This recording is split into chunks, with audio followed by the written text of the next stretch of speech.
Track 52. Hi, Martha. How's the essay going? Oh, hi, Carl. The essay, there's a lot of reading. It's difficult to remember all the different ideas and the different writers. So, how do you keep up with it all?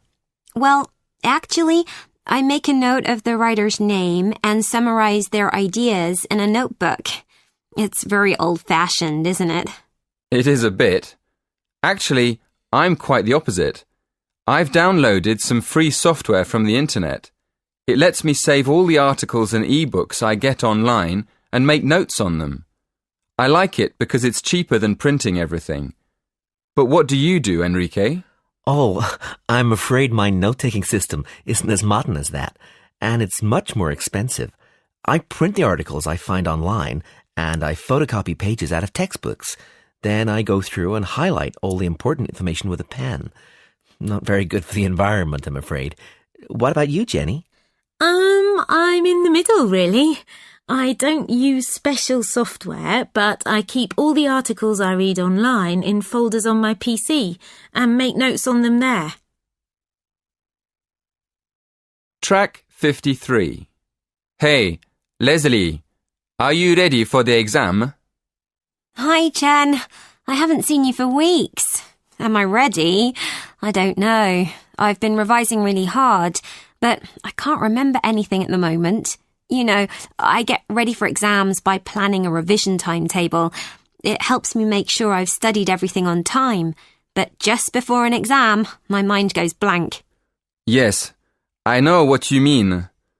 I've been trying out a new technique for remembering facts and details. I heard about it in a psychology lecture. What you do is put together pictures in your mind of the different things you want to remember. It's usually better if you can make the pictures funny, like cartoons. I hadn't heard of that. It sounds like fun. Do you do that too, Indira? Well, I tried it once, but it didn't help me much. I remember things by hearing them in my head. I can't really study in the library when people are talking, because I have to be able to hear myself saying things over in my mind. It's easier for me to concentrate if I study at home, late at night when it's quieter. What do you do to remember things for exams, Mark?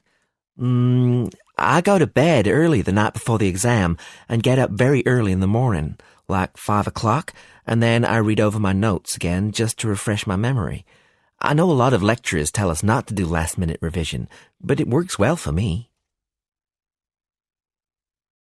Track 54. Excuse me. Yes? Can I take my phone into the exam if I switch it off? Your mobile? No mobiles are allowed in the exam hall. You can put it in your bag, though. Okay, but then what do I do with my bag? Bags go in the lockers, down the corridor on the left. There are keys in the doors. Just lock the door and take the key with you. Over here. Look, have a look at the poster. When you've put your things away, go to the main door of the exam hall and show the supervisor your student ID card. Oh, okay, I see. So I show my ID card at the door, and then when I get into the exam hall, I need to look for my examination number? Is that the same number as my ID card? Yes, that's right. The same number. So where should I look for it? Your examination number will be on a desk. Ah, right. Thank you very much. No problem. Good luck. Track 55. Hi, guys. Is everyone set to study for the exams then? Does anyone have any hints about how to get ready for them? I'm not sure where to start, really. Any ideas, Barbara?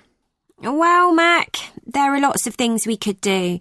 I mean, we could start by looking at old exam papers, or we could go through all the lecture notes for each subject. What do you think?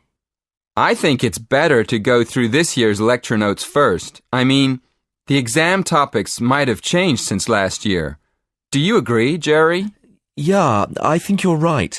The lecture notes will tell us what the main topics of the subject are. Do you think we could ask the tutors what the exam topics might be? I think we could ask, and they might tell us roughly what to look at, but I don't think they'll tell us exactly what the topics will be. I think it's a good idea to ask them, just to know what to focus on. So, what's next? What do you think about reading all the books on the reading list? Jerry? I don't think that's a very good idea. We can't read all the books. I think you're right. What I think we have to do is try to remember the most important details and arguments from the main writers and be ready to use them in the exam. Yeah, okay. Then the next thing to do is look at old exam papers and see what kind of questions we might get. Yes, that's where the old exams will help, looking at the type of questions. Right. So, when we've worked out which topics we need to study and remembered the main ideas, we can look at old papers and write a few practice questions. Yes, and that'll help.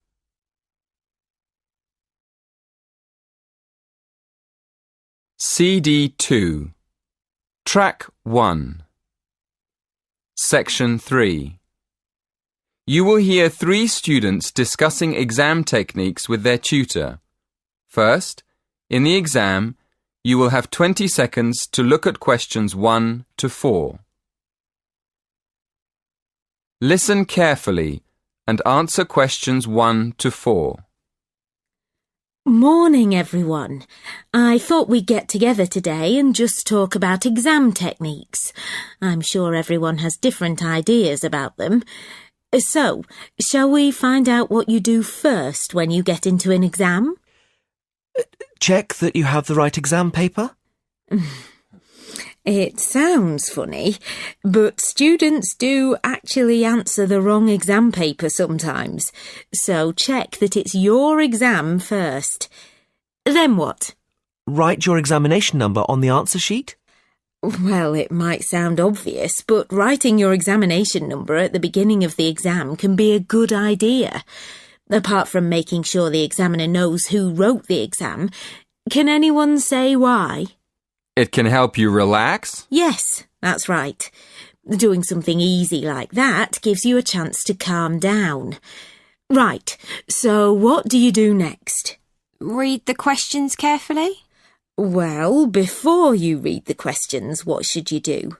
Read the instructions. Yes, you should read the instructions next. You need to know how many questions you have to answer and whether you have to answer all the questions or only some. What other important information do you need to check before you start? How much time you have? Yes, Jerry's right. You need to make sure that you know how long the exam is so you can manage your time properly. Before you hear the next part of the conversation, in the exam, you will have 20 seconds to look at questions 5 to 8. Track 2. Listen and answer questions 5 to 8. OK, what do you do next?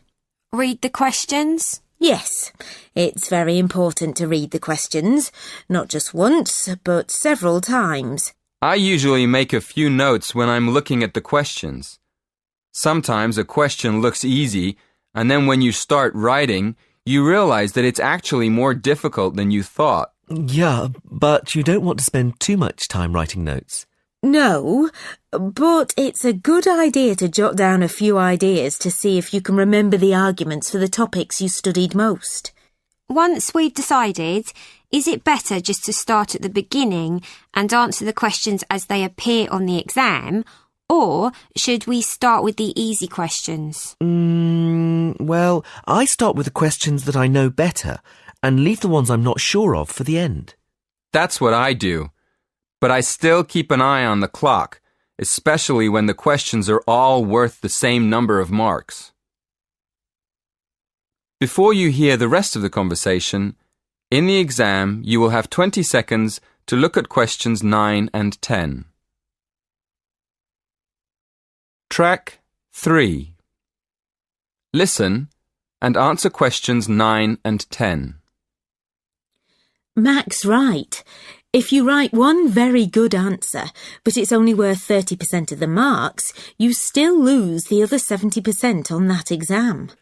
So it's better to write our main ideas for a question, even if we don't have time to answer it properly. Yes, absolutely. We can't give you marks for writing nothing. But if you give us your main ideas, we can give you some marks. Oh, really? I wish I'd known that in my last exam. I spent all my time writing a long answer to one of the questions and didn't get round to the other two. I didn't understand why I got such a low mark. Yeah, that's what happened to me. Luckily, my tutor explained it afterwards, so I never did that again. That is the end of section 3. In the exam, you will have half a minute to check your answers.